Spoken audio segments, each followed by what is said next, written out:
Bienvenue dans ce tutoriel d'explication du jeu Alvel Battle. À la fin de la manche, il faut compter les points.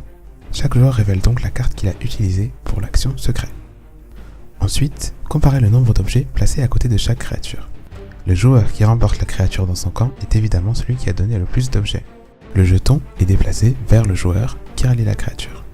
S'il y a égalité, aucun des deux joueurs ne remporte la créature. Le jeton n'est donc pas déplacé. Les joueurs calculent ensuite le nombre de créatures qu'ils ont gagnées et la somme des points de puissance qu'ils ont récoltés. Si un des chefs de guerre obtient l'objectif de victoire, la partie se termine immédiatement. Si aucun des joueurs n'a atteint l'objectif de victoire, une deuxième manche débute. Les jetons de victoire restent à leur place, les chefs de guerre retournent leurs actions et le deuxième joueur devient le premier joueur. La fin de la bataille. On récapitule. Si un joueur a remporté 4 créatures ou 11 points de puissance ou plus, la partie se termine immédiatement.